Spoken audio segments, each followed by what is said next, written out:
Let's now turn our attention to reactions trailing the accusation leveled against Nigeria by the Confederation of Sahel States over the violation of Burkina Faso's airspace after a Nigerian Air Force aircraft carrying 11 people was forced to land in the country on Monday.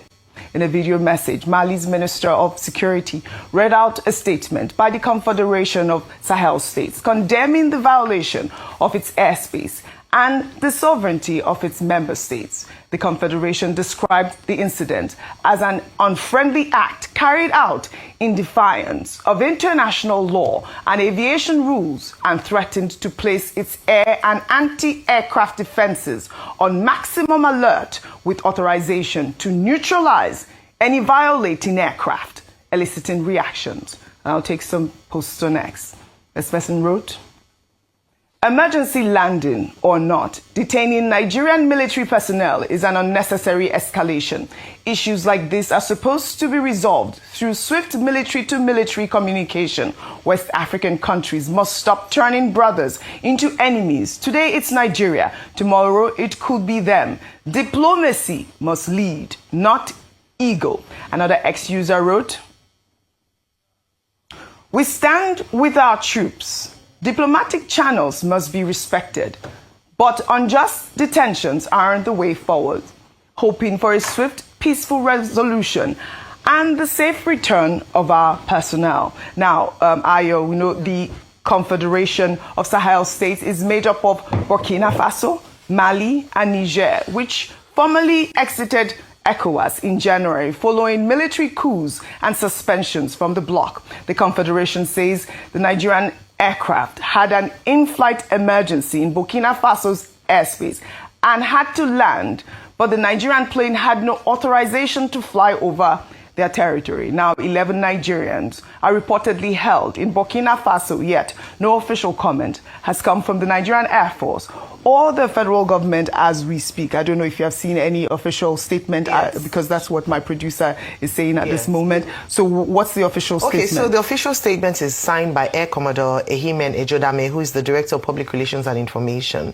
He had actually clarified what you already highlighted. Yes. So that was the official statement that they said they were on their ferry mission to Portugal yesterday, 8th of December. And following takeoff from Lagos, the crew observed the technical concern which necessitated a precautionary landing in Burkina Faso, which was the nearest airfield at the time. They also made it clear that this is in accordance with standard safety procedures and international aviation protocols. They also highlighted the fact that the NAV crew is safe and have received cordial treatment from the host communities. So, I mean, what we had said earlier on is that this is a statement, official statement from the Nigerian Air Force, and then there are stories around that they are being detained. According to this statement, they are not being detained. They've received cordial treatment, and it was based on an emergency landing. Some of us have been in situations where planes developed issues or passengers on the flight had issues for commercial flights. In this case, it's a military flight where you have to find the nearest strip to land. And this is what has happened. And I think for now,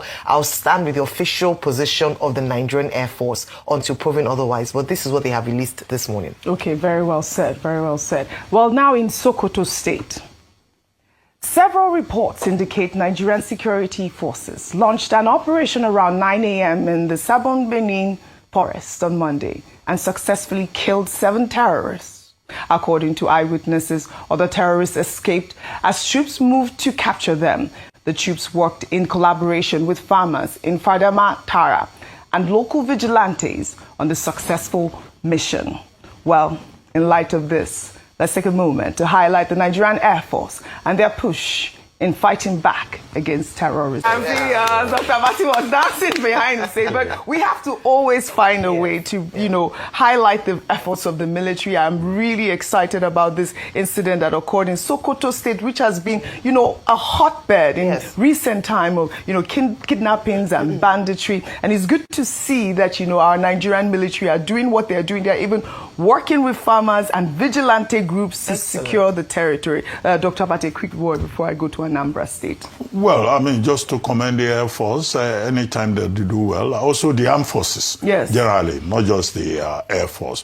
But I keep making the point that, they have a tough task. Yes. And they are overstretched. The Nigerian armed forces, they are overworked. Now, the president has directed that they should recruit more persons.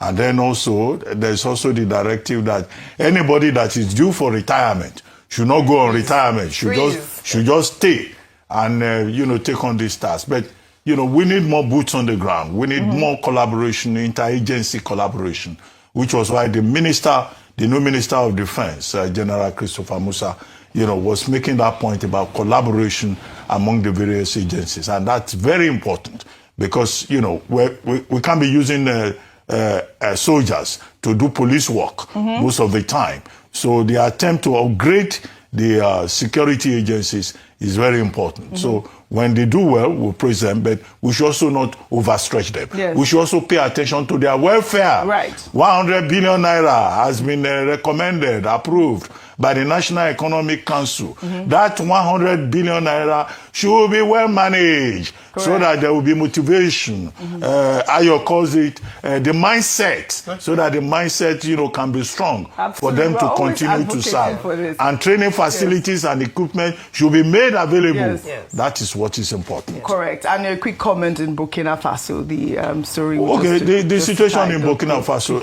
the press statement that Ayo read, you know, that's exactly what the Nigerian government has said. It was just a safety procedure. They were on their way to Portugal. But at the same time, it's good to hear that the authorities in Burkina Faso, they've been they've been very nice to our men, you know. The thing is, okay, the Alliance of Sahel states, they have exited ECOWAS in January, but you still have to continue to engage them. Yes. 5 out of the members of ECOWAS have military rulers, but they are still within this space. And ECOWAS made some concessions about trade, about tariffs, but we hope that someday, you know, it will be one happy community once again, as envisioned by the founding fathers of ECOWAS in 1975. Well said, Dr. Abati, well said. Now to Anambra State, where residents of Isiokwe are on the edge after the wife of an Anglican pastor was killed on Sunday morning after gunmen attacked St. Andrew's Church and set the building on fire. An eyewitness said the gunmen appeared to have been targeting the pastor, Venerable Obese, who escaped. Well, here's a video of the aftermath. With this one, we have lost two vehicles now, and a machine, motorcycles. This is the pastor's house. I was burned down and raised to ashes. Jesus. This is the pastor's car. Burned down. Ukochuku's car. Burned to ashes and the building. It's quite unfortunate that at this time in our community, when we are trying to see that we gain back our community, things like this are happening. It's quite unfortunate. Rufai, the police spokesman for Anambra State, Tochukwu Ikenga, confirmed the attack as well as the killing of the pastor's wife, adding that the police commissioner has condemned the attack and assured the families of the victims that the perpetrators will be tracked down and brought to justice. This is the police statements that we received, and this is the sort of statements that we see whenever such incidents occur. Rufai, my heart bleeds for this sort of stories that come out about these killings and burning down of churches. So this also coupled with the killing in Lilu. Yeah. All right. The police will always say we'll track down the perpetration and break them down. How many have we tracked down? How many have we brought to book? How many of those that have perpetrated these heinous acts against people have been brought to book? The kidnappers that kidnap people in Kwara, have we brought them to book? Those that release these people, have we brought them to book? So you see, that's the massive level of insecurity. And I keep repeating this. For those that have ears, let them hear. I am worried because increasingly in a state where it starts to look like the government does not have the autonomy of violence, a state must have the autonomy of violence more than any other actor. That's why you have all the paraphernalia of state. That's why you have heavy budgetary provisions for insecurity. That's why you have military officers that will also call for better funding that should be able to go out there and bring the perpetrators to book. But in Nigeria, we hear of complicity. We hear of people not doing their work. We hear of one too many times, people are getting away with murder. The question I'd like to ask them is, how many of these people that perpetrate crimes like this have ever been brought to book? What is the list like? What is the number? So as long as we have these gaps, then President Tinubu, see, the title of the commander-in-chief, uneasy lies the head that wears the crown. You were so bold to call Jonathan all sorts of names. And we supported you because we said that's the role of the opposition. But today, if we speak and call you names and say do the needful, protect people, your people will be shouting, oh, you don't have the rights. They will write flowery English to be abusing us. But we supported you when you were calling Jonathan names. The sad part is people like them, Dr. Abati, that was on the receiving end. Dr. Abati, which name did you even call people that used to abuse Jonathan that time? Children of perdition, or what name did you call them? Because you were the one that was not abusing them then. But they called Jonathan names and we supported you, President Tinubu. Your supporters even went ahead, carried a coffin and wrote Jonathan on the coffin while President Jonathan's mother was still alive. But today, if we talk now, your people will be calling and say we talk too much. Oh. They will be calling at the back. Don't say, don't call for his resignation. Don't call for it. Do something about it. That's what we are saying. That's all we want. Right. Do something about this level of insecurity. And Dr. Abati, with due respect, I totally disagree with that talk. Insecurity has been there before President Tinubu come. He didn't know insecurity was in ground before he went to vie for presidency. All right. So, who is the president on ground? Is it me?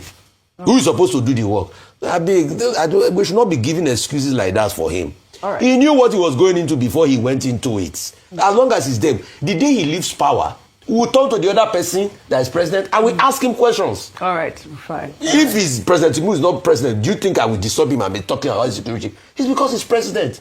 So he will take everything. All right, my heart goes out to the family of the pastor's wife and the pastor. We hope that, there will be some succor for that family, and we pray for her soul. May her soul rest in perfect peace. Now, I always say, it can be doom and gloom. It cannot be doom and gloom. It cannot all the time. Well, all right. We'll take our good news report.